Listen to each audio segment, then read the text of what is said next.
Hi, everyone. Thank you for joining. This is the webinar series for the Justice, Equity, Diversity, and Inclusion Work Group of the National Water Quality Monitoring Council. Please take a moment to connect and share with us where you're joining from in the chat. Welcome, everyone. My name is Sylvia Lee. I use she, her pronouns, and I'm a biologist at the U.S. Environmental Protection Agency based in Washington, D.C. Currently, I'm working remotely from the traditional lands of the Apalachicola in the northern part of Florida. I'll be putting some links for you in the chat to check out if you'd like to learn more about the council and stay connected with the JEDI work group. The National Water Quality Monitoring Council is committed to promoting justice, equity, diversity, and inclusion within all aspects of water quality monitoring and assessment. Our success in achieving water quality goals depends on learning from people of all backgrounds. We are committed to fostering an inclusive and respectful culture for all participants and actively improving JEDI throughout council activities by working aggressively to remove systemic and institutional barriers that add layers of disadvantage and environmental justice to Black, Indigenous, and people of color, LGBTQ+ communities, persons with disabilities, and other minoritized groups.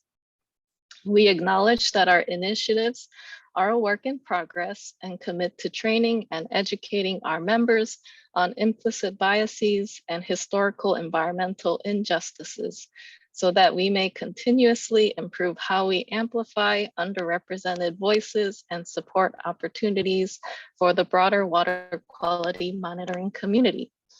And with that, I'll hand it over to Jake to introduce today's speaker. Thanks, Sylvia. I'm Jake Swart, he, him pronouns. I'm a data scientist at the U.S. Geological Survey, and I have the pleasure of introducing Diamond, our today's seminar speaker. Diamond Holloman is a PhD candidate at the University of North Carolina's Environment, Ecology, Energy program, and is also a U.S. Geological Survey student contractor. Diamond uses a variety of tools, including interviews, participant observation, and photo voice to study the impact of flooding and drought on communities and how intersecting social vulnerability, equity, and the environment impacts the recovery of these communities in response to water-related impacts. Today, Diamond will discuss how community organizing is used as a climate change adaptation strategy by communities of color to meet their needs in post-hurricane landscapes. And I'm going to give it over to Diamond to give the presentation, then we'll have a Q&A session shortly after. People have been noting that the chat has been disabled, but maybe it's enabled now. But during the Q&A session, if you please press the raise hand button, I will allow you to talk and then we can answer questions that way. All right. Okay, I will hand it over to Diamond. Thank you so much for that introduction. Yeah, I'm very excited to chat with this work group, and thank you for making the space for these conversations. I will be presenting a chapter of my dissertation today titled Building Post-Hurricane Resilience from the Ground Up, Grassroots Community Organizing as Climate Change Adaptation. So let me share my screen so you can actually see the presentation.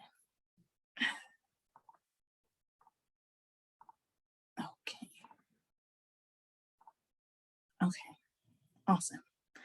So I started this project in 2017 using ethnographic methods to understand post-disaster and specifically here post-hurricane landscapes in the American South amongst racially and culturally marginalized communities. I do want to start by thanking these community members that have honored me with their insight, their personal stories, and allowed me to be in sometimes very intimate spaces with them, as well as the institutional support that I have received from UNC. So today I'll take you through the site background for my entire dissertation, the methods I've used, and then theoretical frameworks that I use for the entire dissertation, and then more then descriptively dive into this chapter and discuss some of the results and kind of concluding thoughts that I've gathered from doing this work. So we'll start with the site background. Here's a picture of Interstate 95, I-95, runs north and south along the East Coast. And here specifically is the highway, the particular exit off the highway that leads to Lumberton. It's one of the, there's a few, but this is probably one of the most notable because it leads right to the city center. So Hurricane Matthew was the most powerful storm of the 2016 Atlantic hurricane season. On October 8th, it hit the North Carolina coast, bringing historic rainfall that flooded key highways, such as I-95 here. This hurricane also shut down municipal water services for weeks, displaced thousands of people from destroyed homes, and caused approximately $4.8 billion in damage. Residents of Robeson County, North Carolina, were still suffering from these damages, displacement, and lack of funds to repair their businesses and homes when they were hit by Hurricane Florence in September of 2018. Both hurricanes Matthew and Florence brought record flooding to North Carolina's rivers. During Matthew, the Lumber River in Lumberton, which is the major freshwater source, crested at 28 feet, the highest that it ever had on record. But that record was shattered just under 2 years later when Hurricane Florence's rainfall caused the river to crest at 29 feet, covering parts of Interstate 95, shown here. So here is a map specifically of Robeson County, highlighted in the red. It's in the coastal plain of North Carolina, but it's not on the coast. So the flooding that I'm speaking about today is mostly freshwater flooding and obviously inland flooding.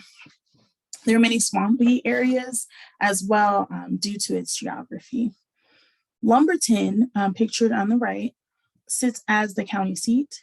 The Lumber River, its namesake, again, is also the major freshwater source, and it runs through the county seat.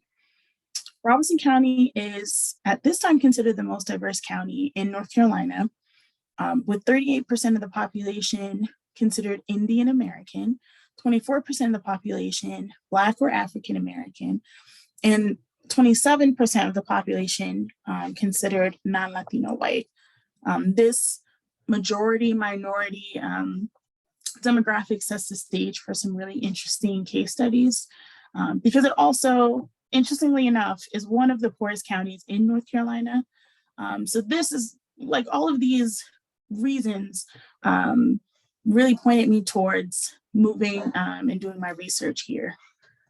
I'll take a moment to pause. I do have dogs and they may bark. It happens. So I just wanted to let you know because it's happening now. So moving more specifically into Lumberton, South and West Lumberton are the spaces that I spent the majority of my research time in. They hold a higher concentrations of the African American and Lumbee Native American populations.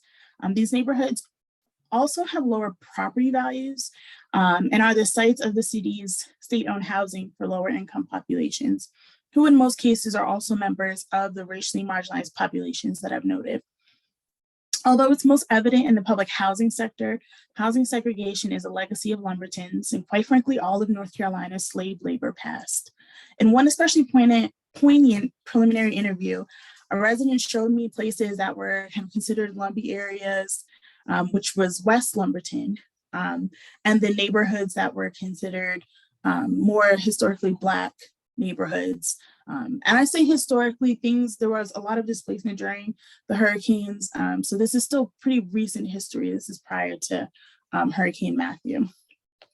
Because these neighborhoods are downstream of the developing north and east sectors of the city, so most of that red that you see in the top right are kind of like the north and east sectors of the city.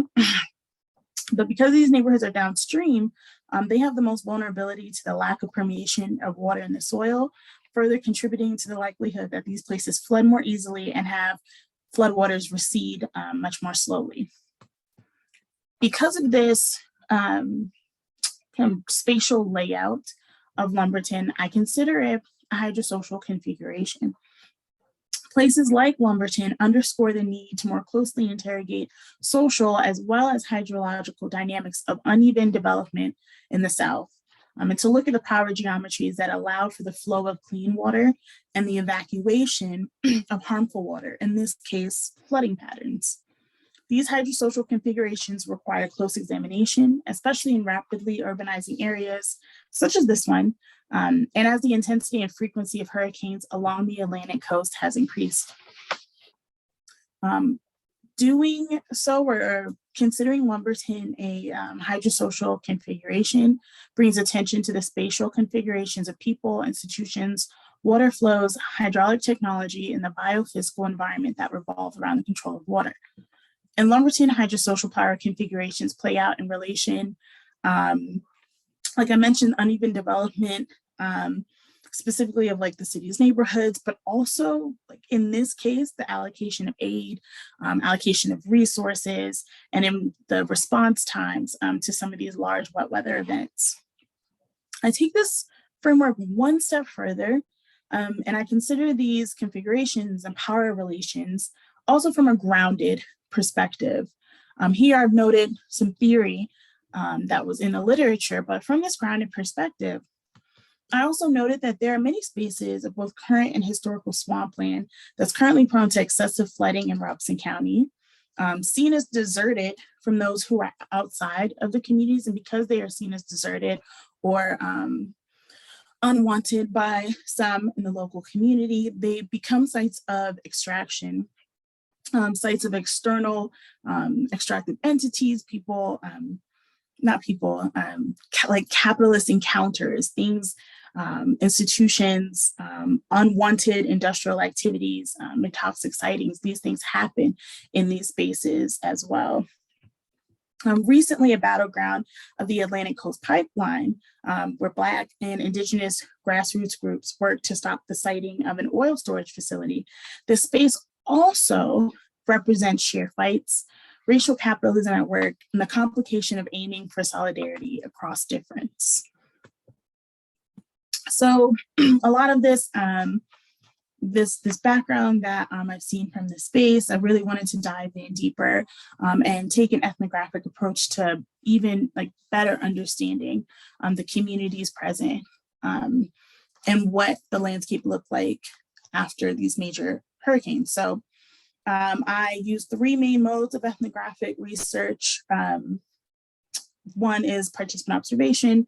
Sometimes that meant just listening, taking notes, strict observation.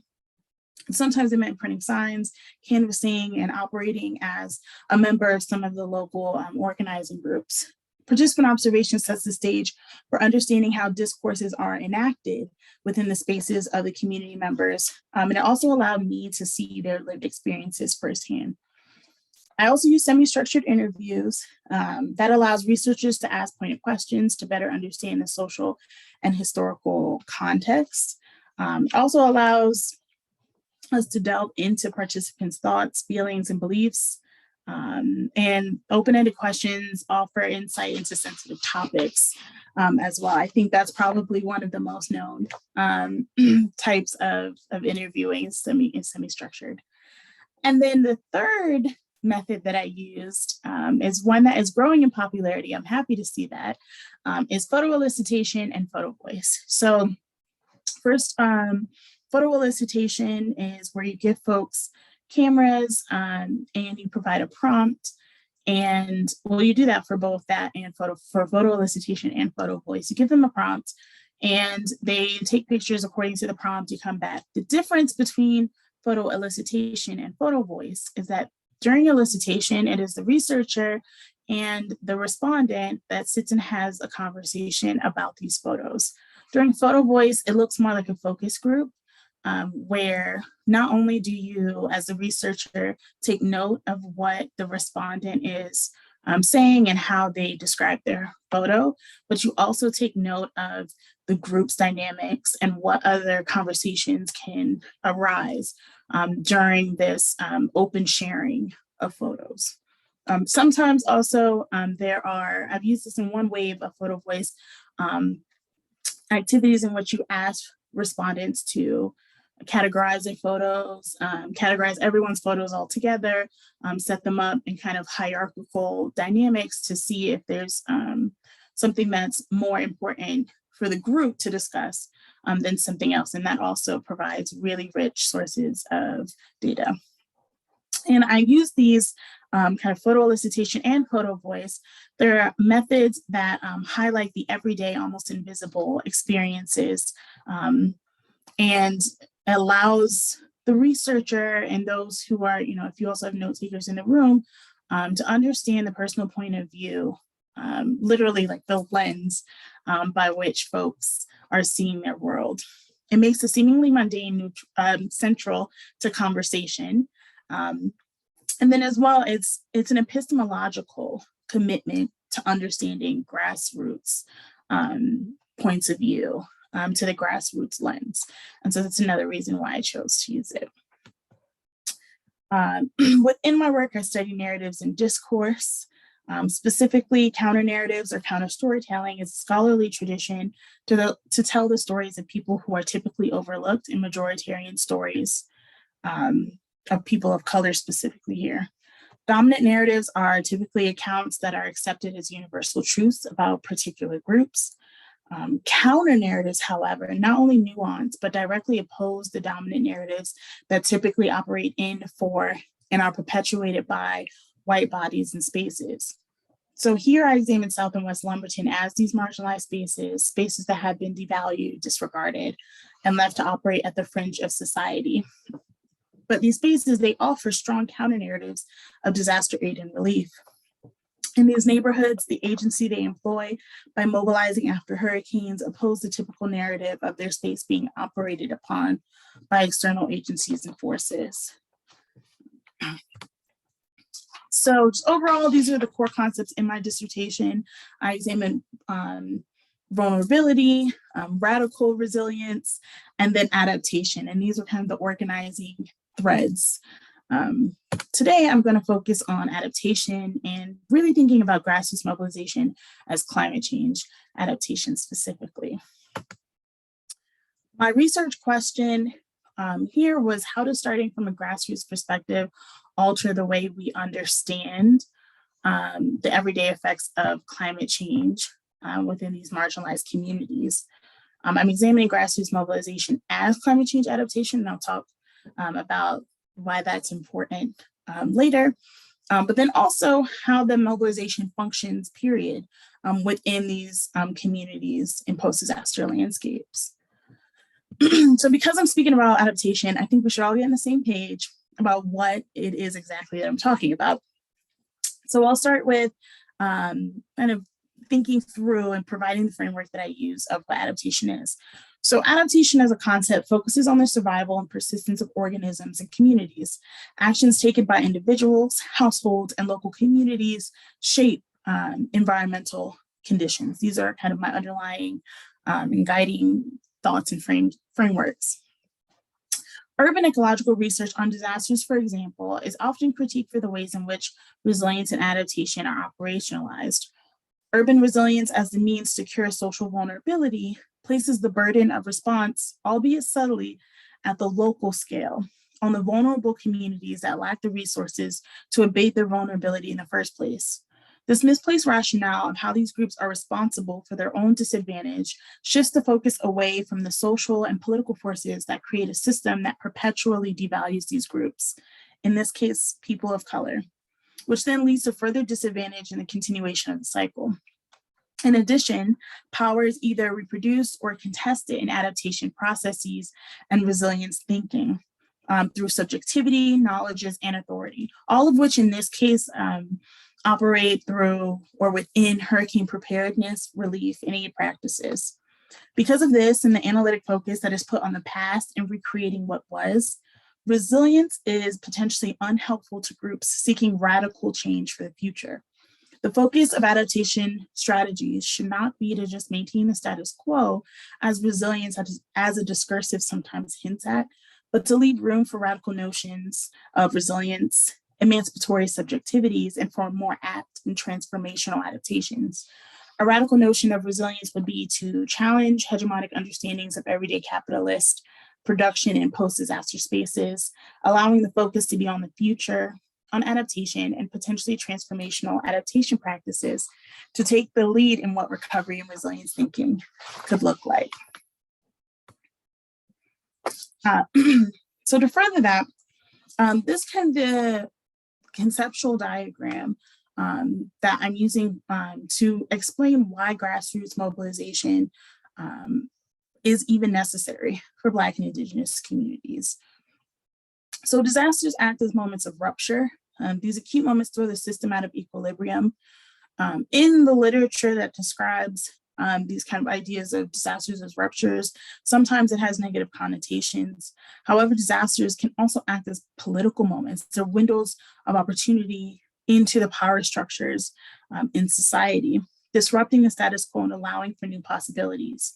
Still, some state-based solutions are typically carried out during disaster recovery, and some of these solutions, through their embeddedness in the capitalist machine, seek to reproduce power inequities. Cedric Robeson marked racial capitalism as a constructed hierarchy of human worth.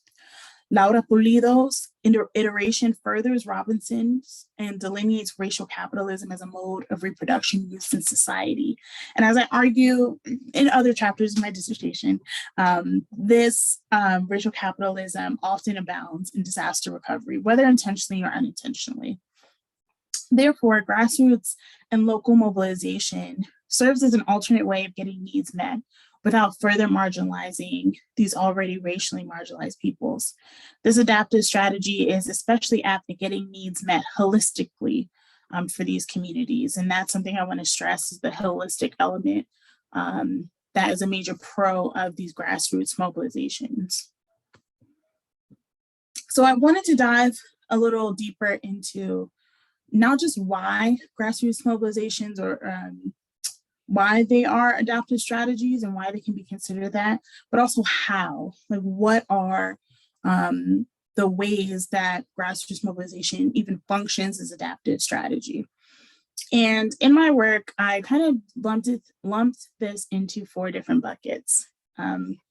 So grassroots mobilization happens through kind of altruistic means. It also happens through religious means and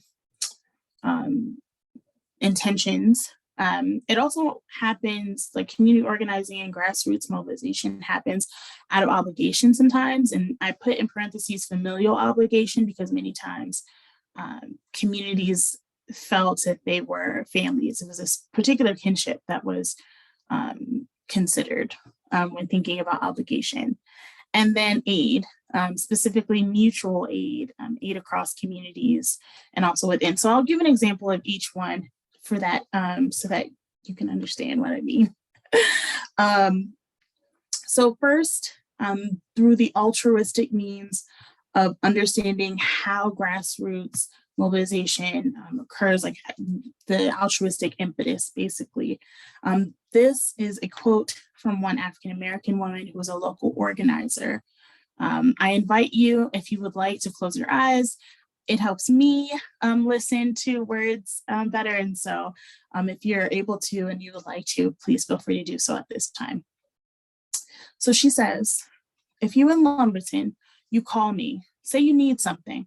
If I can do it, I'll help you out. A lot of people lost their houses. I try to help them get furniture, refrigerators, washers, and dryers. Try to hook them up with lawyers and people that can help them with situations that they're in. If I hear something, I take them to meetings so they can see what they get out of it, what information. That's what I do. And then I said, you do a lot. And she said, everybody says that, but I don't see it being a lot. It's not enough because I don't have the money to work with. If I had the money to work with, boy, that would really be something. Feel free to open your eyes now. This particular quote points at, like I said, the impetus, the altruistic. She just wants to do because she wants to do. She wants to help because she wants to help, and she doesn't perceive herself getting anything out of it. She helps folks get these furniture, refrigerators, washers, and dryers. She doesn't And she's a local organizer, so she herself does this, but she also gets other folks to help her provide these resources to other people, simply because she wants to, she has the time to, the energy to. And so there were a few other folks and groups that kind of worked out of this altruistic space, really hoping to just help the community for the sake of helping their community. The next kind of bucket I had was religious, but I'll also put in obligation and familial obligation, because these two often coincided with one another. Again, I invite you to close your eyes. We do a nursing home ministry, very active. We get our local church to help us with gifts. God placed it on my husband's heart to do something with the elders, and that's what it was. He went to a couple nursing homes. Whenever we can get visitors to come sing, we let them come sing. After the storms, we still went. They actually feel like our family. You can open your eyes now. This quote came from a Lumbee woman who's a resident, but she was describing the ways in which her and her family went to nursing homes because her husband, who she viewed as the leader of their household, was told by God to go and do something for the older folks in their community. And again, I noticed that the religious kind of bucket, the reasoning for grassroots mobilization coming from a religious space also coincided with coming from kind of this idea of strong kinship bonds. As she noted at the end of her quote, they actually feel like our family. That idea of family also drew her family to going out and engaging with and helping community members in whatever way they could. And here it was getting folks to come and sing at nursing homes. To continue with the familial obligation bucket, I wanted to present a photo that was taken of folks going out, and this was canvassing in one of the communities, the senior living communities within Lumberton, within South Lumberton to be specific. So this group, Seeds of Hope, they went out and canvassed with signs that said help on one side and okay on the other. And this was right before Dorian that was going to be happening, but they wanted to make sure people were prepared. They asked folks, they went door to door, knowing very well that many of the older folks in their community do not wish to evacuate or don't have the resources to evacuate during large storms. And Dorian was at the time slated to be a large storm, though it kind of, it stayed at the tropical storm level once it hit North Carolina. They were trying to be prepared as possible. So on one side it said help, and the other side it said okay. And they wanted folks to put these signs in their windows so that emergency management folks and anyone who was kind of if they were doing emergency rescues would know who was in the home, if they needed help, if they were okay, to make the process easier and reduce the number of fatalities due to this, what they felt was going to be a large storm due to any flooding. And again, I put this in the familial obligation category because when asked, they said, specifically one of the members of Seeds of Hope said that she wanted to do this because each person reminded her of her grandfather, her grandmother, and she wanted to make sure that they were okay. She felt that close to them as community members to make sure that they were safe as could be, and meeting them where they were, not trying to force them to evacuate, but understanding the conditions that they perhaps had or their lack of resources, and really trying to work with them to keep them as safe as possible. And the last bucket I mentioned was mutual aid. So again, I invite you to close your eyes here. The biggest thing I took away from it was the communities did for each other. I saw more people helping. That's what I saw, just being so selfless and caring. It might just be how our people are. Our people have always coexisted with each other, natives, non-natives, but especially after the hurricanes. We all knew that we all just needed help. We did our own little part to help. Okay, you can open your eyes now. This quote came from a Lumbee man who was also a student at the time of the hurricanes. And this one is probably the most evident form of aid, or this kind of the bucket that I have labeled mutual aid, because he just mentioned that they all were doing their part to help. And this idea of coexisting with each other and working across these differences across communities really pointed to the mutual aid aspect of this particular bucket, and why communities were doing, because they were doing for each other. They were helping each other in a way that was at times reciprocal. Later in the quote, he does talk more about the reciprocal nature of helping. And I also wanted to point out within mutual aid that within Robeson County, there are, like I'm talking about racially marginalized communities, but there are also different types of communities that are intersecting with these racially marginalized communities, and they helped one another. So folks who lived in more rural parts of the county also helped those who specifically were in Lumberton or some of the smaller cities like Red Springs or Maxton. They really reached across those differences to help one another. This was a picture that I took myself as I was traveling from Lumberton. And I was maybe 4 or 5 minutes outside of Lumberton. And this was the photo. You kind of have the city center, and then there's a lot of farmland, and you kind of go into a more rural space. But of course, there are spaces that exist along the spectrum. And so you have to take into account that kind of idea when you're dealing with a peri-urban space, that there are different types of communities. And while I'm talking about communities of color, even within those communities, there are other communities to consider as well. So I discuss grassroots mobilization as adaptation. I've gone through why or how grassroots mobilization functions as climate change adaptation, like what are the various impeti behind these mobilization practices.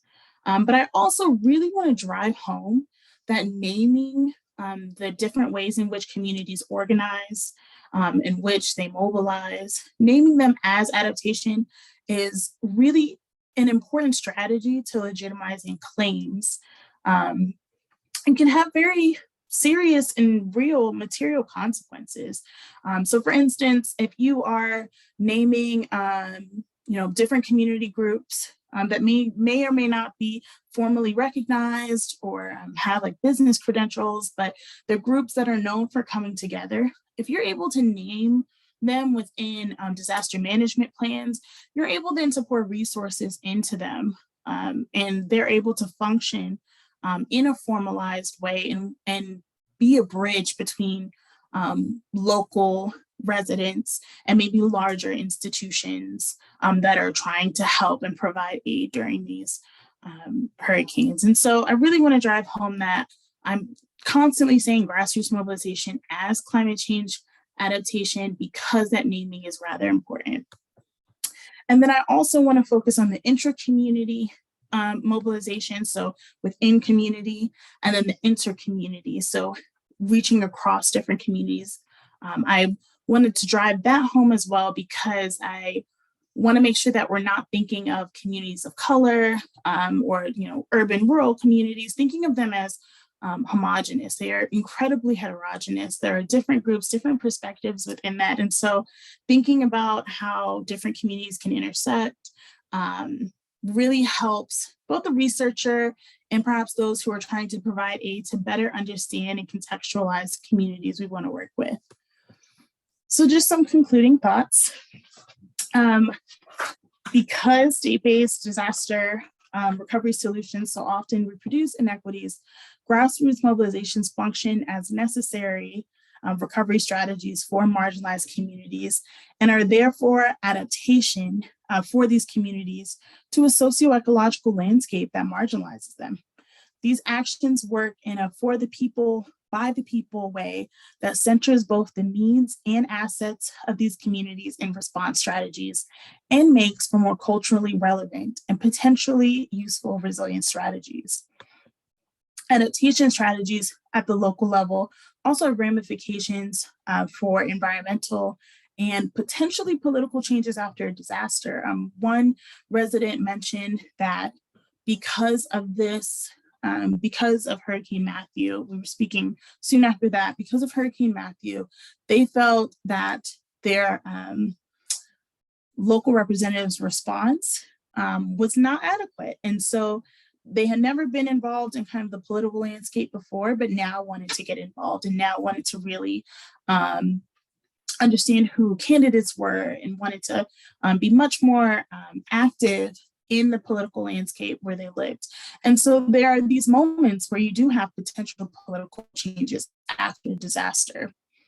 And these aren't always, discussed or talked about as these disruptions occur. As I mentioned, it's also key to identify and name grassroots mobilization as adaptation, again, because there are these material consequences. And this also legitimizes and emphasizes grassroots action in disaster management plans and policies.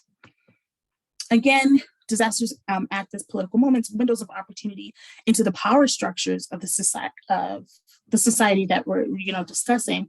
There are ruptures with political possibility, moments to change pathways with the potential to disrupt the status quo. Therefore, the grassroots adaptive strategies I've discussed today are pretty radical in relation to the ways in which things function now in disaster management.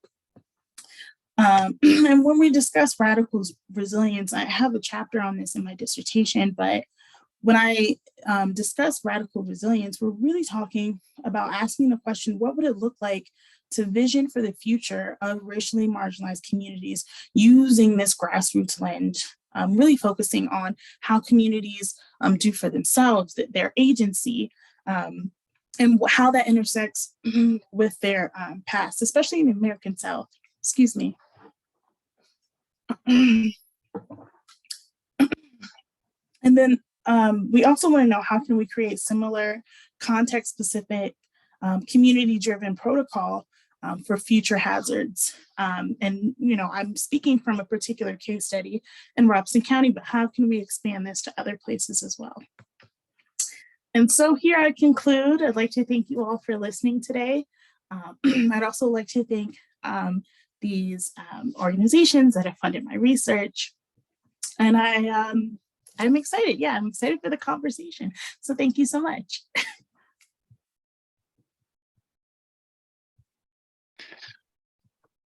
Thank you very much, Diamond. That was great. I guess we'll just jump right into the question and answer session. So you can either ask questions through the Q&A function in Zoom, or just raise your hand and I will call on you and allow you to unmute yourself. First, we'll start with a question that was asked in the Q&A. So this is from Sunny. Are you aware of the Justice 40 initiative? This is the Biden-Harris administration created the Justice 40 initiative to confront and address decades of underinvestment in disadvantaged communities. And the initiative will bring resources to communities most impacted by climate change, pollution, and environmental hazards.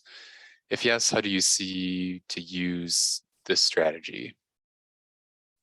So yes, I'm excited that we're talking about that. So I'm aware of the Justice 40 initiative, and I'm excited about it because it also provides a potential avenue in which to put this research to use. I think one way in which this applies to the Justice 40 initiative is there could be, when folks are applying for it, there could be some type of requirement to engage with community organizations or engage with or pour resources into already formed community initiatives. I think that's really important because a lot of these community initiatives, folks who are in a community who are organizing already know the context of the place, first of all. They are well connected, which is what I've noticed as well. And then also, there's under-resourced. As was mentioned in one of the quotes that I mentioned today, there was a local organizer who she knew about meetings, she had the information, but what she didn't have was the money.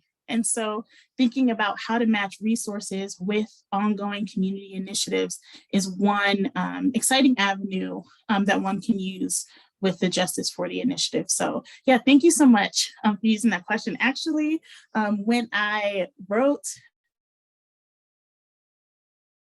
before that initiative even existed, so to hear about it was actually pretty exciting.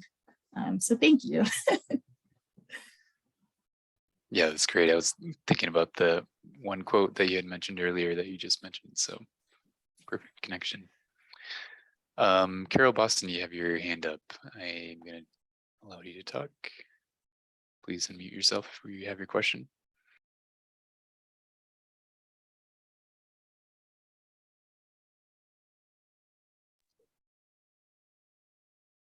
Oh, sorry, that was my mistake.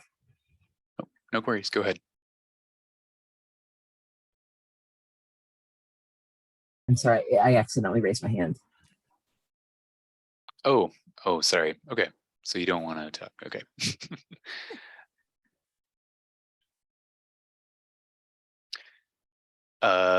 Any other questions in chat or via raising your hand? Sylvia. Hi, Diamond. Thank you so much for your wonderful talk. I learned so much. I was really impressed by the folks you spoke with and, learned about those community leaders. And there's, I imagine like there are some, trying to get the words out here, for adaptation, you also kind of want to think about maybe capacity, like how are there ways that communities can be supported so that there's like long-term adaptation, and so that we don't rely on just those a few folks who can do this at the time. How can we plan a little bit better for the longer term when maybe the next natural disaster occurs, and also for climate change? Yes. Oh, phenomenal question. So that question in and of itself was the reason why I wanted to dive deeper into what were the various like impeti for moving, like why people organized, why communities did this, right? And in the breakdown of kind of those four buckets, like you have the altruistic bucket, which that I feel is the most like commonly considered when we're thinking about local organizers, like folks just want to help, right? Mutual aid probably falls next on that list. So when organizations are thinking about long-term, long-term community engagement, they think of those two. Maybe they're not explicitly saying that, but they think of, okay, let's connect with local organizers, people who are already doing things, mutual aid, organizers or organizations that do mutual aid. Okay, great. The other two I wanted to include, especially in regards to the American South, thinking of religion as an important driver for grassroots mobilization is important when we're thinking about long-term solutions and connections to the community, because again, especially in the American South, and especially amongst Black and Lumbee communities, the church is really where a lot happens. You get information at the church, people can get resources at the church. And I say the church is this kind of moniker for whatever church home that they have. And so thinking about long-term adaptation strategies, maybe, larger organizations and aid organizations really turn to these spaces that are already hubs of information, already hubs where there's trust. And maybe that is where where there's a lot of potential for engagement with, these larger organizations is through the church. And that's how you connect with community members. And then also that thinking of like kinship, these familial obligations amongst people, that is another, like those two buckets I think are often ignored. Like that particular bucket is important because of the strong ties that community members, especially those who have had generations in the same city or in the same county, which is a lot of the times the places where I study, people could say, well, my grandma was born over there, or this house, my great grandma bought this house and then my grandma added that room on back in, this time. So I say this because that's another potential for pouring resources to or understanding the community. Like these kinship ties are strong. And when we're talking about building trust, like that is paramount to engaging with these communities. And then, at least in my experience, once you do have some like a longstanding relationship with a group of folks, you also have a longstanding relationship with their family and their extended family. And so which can prove, one, helpful for research, but also just for really understanding and getting a better grasp of what these communities need, but also what they have, what assets that they bring to the table. I could go on and on about this. This is very exciting for me, but I'll stop there. But yeah, thank you so much for that question, because that's important. Thank you, Diamond. Thank you. We have another question from Will Eisenberg.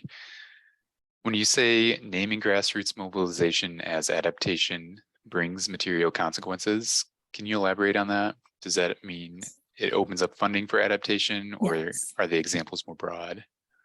Yeah, so specifically, I was thinking about, so within disaster management plans and some policies, there's a section on like what organizations exist to provide resources, what contexts there are to talk to different organizations. And so if we name grassroots mobilization, and when I say grassroots, I mean these organizations are groups of people that get together and are known to get together. They may or may not have like a formalized structure. For example, Seeds of Hope that I worked with, I think they're just getting more formalized now, but it was just a group of people who got together and named themselves Seeds of Hope. And so thinking about how we can incorporate these amazing and like really driven groups within these more formal plans and policies, so that resources can be provided to them, and it's a particular policy to provide resources to them, and that they can also be resources for larger organizations. As they're coming in to provide aid, they consult and discuss options with these groups. And that's what I mean by material consequences, that there is a clear funnel of information, a clear pipeline of information and resources that go to these community groups that may or may not be formalized. And I'm sure there are also like broader examples of this, but doing that type, like naming is a very particular, there's an entire literature on what naming does. But for this in particular, it legitimizes something. And I really want these, and I hope for these organizations, these groups of people to be seen as legitimate structures within their communities to be tapped into and to provide resources to. I hope that answers your question. Thank you. We have another question from Wesley Wiggins. Can you speak more about using photo voice in your methods? What are some of the unique perspectives you get from this sort of engagement? For sure. So photo voice is such a fun way, personally, I think it's very fun, a fun way of not only getting to know your respondents, but also better understanding their everyday lived experiences. Just the breakdown, like I said, you get a bunch of cameras together. You can also do this with folks' camera phones. But for accessibility reasons, I wasn't sure if everyone had a camera phone, and so I wanted to make sure to provide that resource. So you get everyone together. If you're doing photo elicitation, typically the researcher will create the prompt themselves based off of their own research aims. Photo voice, you can do that as well, but photo voice is, like I mentioned, more of a focus group style. So you have an introductory session where everyone who's going to be participating comes to that session, and you provide a prompt that is editable. And so you discuss it with folks, and if they want to change words, if they want to shift the focus slightly, then you allow for all of that and take note of all of these conversations. As I did photo elicitation in person. It was before the quarantine, but my photo voice sessions actually happened during the quarantine online. And so for me personally, that meant dropping cameras off in Ziploc bags at people's doors, and then having our meetings and discussions online. So you have the prompt, they take photos according to the prompt, and they're able to interpret the prompt however they want, as long as when they come back, they discuss what their interpretation of the prompt was. And then you discuss the photos. So what I did during the photo elicitation is we just went one by one, and the respondent described the photo to me, and I asked any follow-up questions that I had about it. During the photo voice session, we went through the photos, briefly discussed them, maybe one or two sentences for each person, and then we moved them into, okay, so what are the top 3 photos that you really want to talk about in depth? And then, I pulled them up on the screen, allowed that person to describe it, and then allowed others to comment on it, and took note of all of these sessions, which actually might be easier online because I recorded. I recorded the meeting and then went back through the recording later to further analyze. And so it was really interesting to see how folks interpreted the prompt. So my prompt was, how is the legacy of Hurricanes Matthew and Florence still present in your lives? Some folks shared photos of canvassing. Some folks shared photos of their car not working anymore, or damage to their street, or kind of garbage that was laid out that was never picked up. And so you just had, I think with photo voice, what it allows you to do is get a plethora of viewpoints and things that as a researcher, we may not even see. Even if we are able to go in person, like these things aren't readily available for us, or we may think they're mundane. I may go down the street and think, oh, that's a normal pile of garbage. While to that person, that's never been there. And this is very different to their world, and it throws things out of balance. And so getting those perspectives is probably one of the biggest pros of using photo voice within your work. And I highly encourage you to use any type of photo voice because it's eye-opening. Thanks, Diamond. Susan, you have your hand up. I think you are able to unmute yourself now.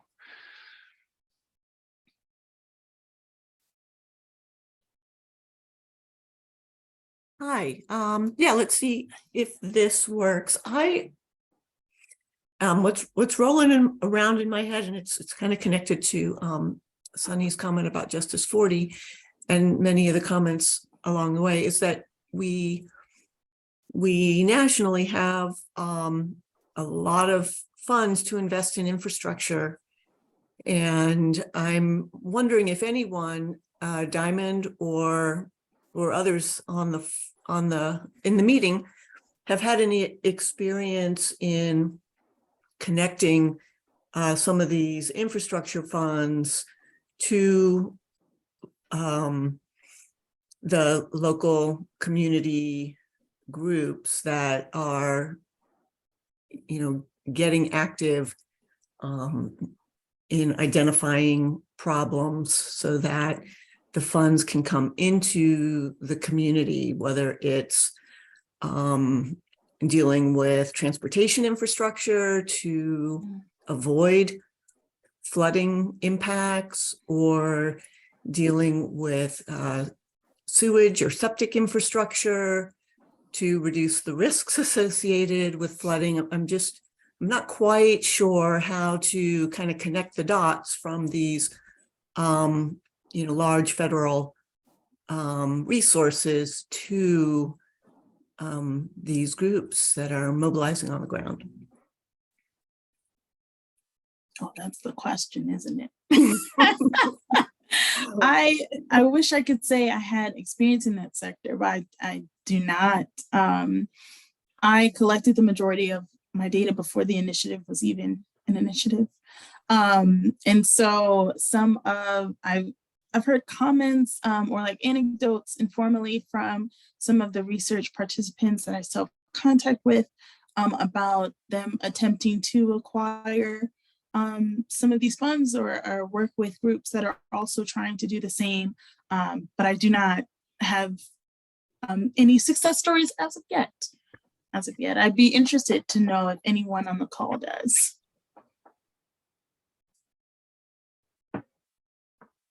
Yeah, and I think it maybe goes also kind of connects to your premise that naming is critical to providing standing for community organizations to help Big time. identify where the funds and how the funds could support communities.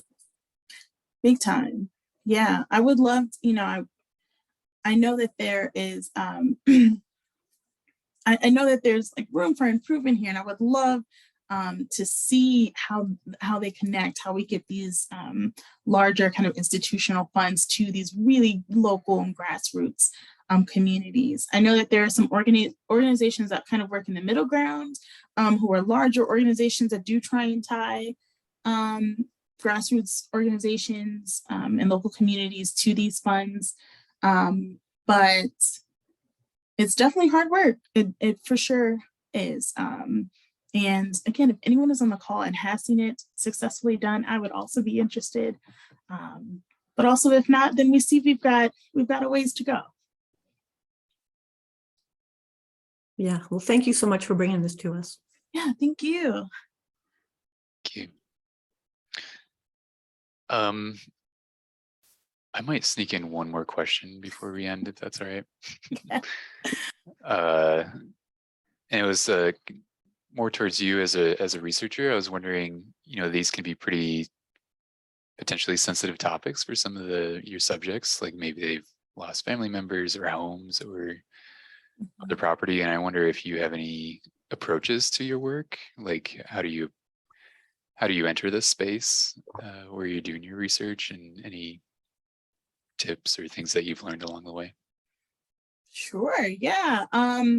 So I think for folks who routinely do qualitative research, we're taught to kind of have like a community liaison type of vibe. And so we meet someone.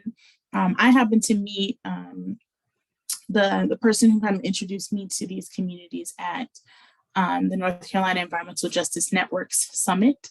And I just went up to them and spoke. They were sitting on a panel about hurricane recovery. And so I went up to them and spoke to them about what I was interested in. And I just really wanted to know more about their communities. And so I did maybe about 6 months of just shadowing them pretty much and going around and meeting people before I engaged in any formal research practices. And so it's definitely work that takes time, but the trust, as I said, is paramount. And so really making space and having the time and creating the timelines that are more realistic for creating trust are key. But I'm trying to think of like any hacks or perhaps one of the biggest things that was helpful or allowed people, what I feel, to open up to me or to allow me into their homes and just talk to me is really the empathetic listening and active listening.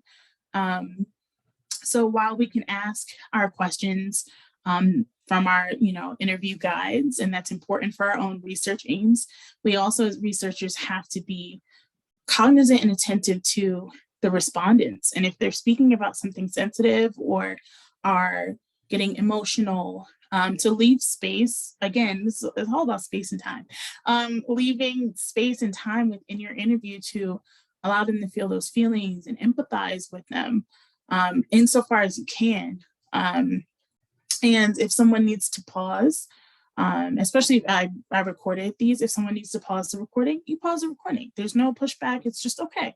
And you let them feel, and I think something about that allows folks to feel more comfortable. It creates a safer space for them to, talk about these sometimes sensitive topics. And then also feeling free to come back later. I did that a few times as well.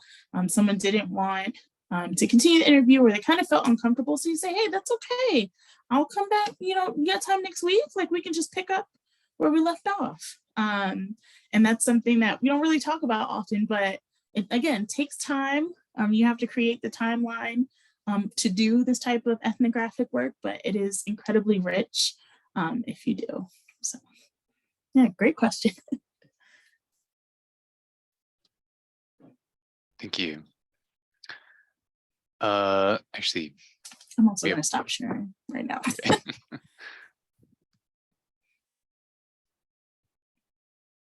Okay, I think we will stop at this moment. Oh, there's one more question. It's from Robin. If I understand your question, the state is administering that program, funds capital infrastructure projects for municipal and nonprofit organizations. NCDEQ is the agency. These funds are applied by towns and cities, not individuals or community organizations. So I think that's getting at the Justice 40 initiative. Mm. Okay, thanks, Robin. Okay, Sylvia, did you want to give some announcements as we jump off? Yeah, I can close us out. Nick, was there anything you wanted to add? Just giving you a chance to chime in. No, just thanks to Diamond for her wonderful talk, and thanks for joining us today. It's very informative. Thanks so much. There's Yeah, also a comment in the chat from Tim Asplin about an example that had some positive results. It sounds like, if you want to check it out. Yeah, thank you, Nick. And I want to echo Nick. Diamond, thank you so much for giving a wonderful talk. And we had a really engaging discussion. So thank you for that as well, and the participants. I just want to close us out by saying we have another webinar coming up very soon on November 7th. It'll be at the same time on a Monday. By Barb Horn, Ibrahim Goodwin, and Nick Martirano to explore Native American cultural and traditional water uses and the integration with the Clean Water Act. So pretty broad topics here at the JEDI Webinar Series, and hope you all come back and join us next time. Thank you, everyone.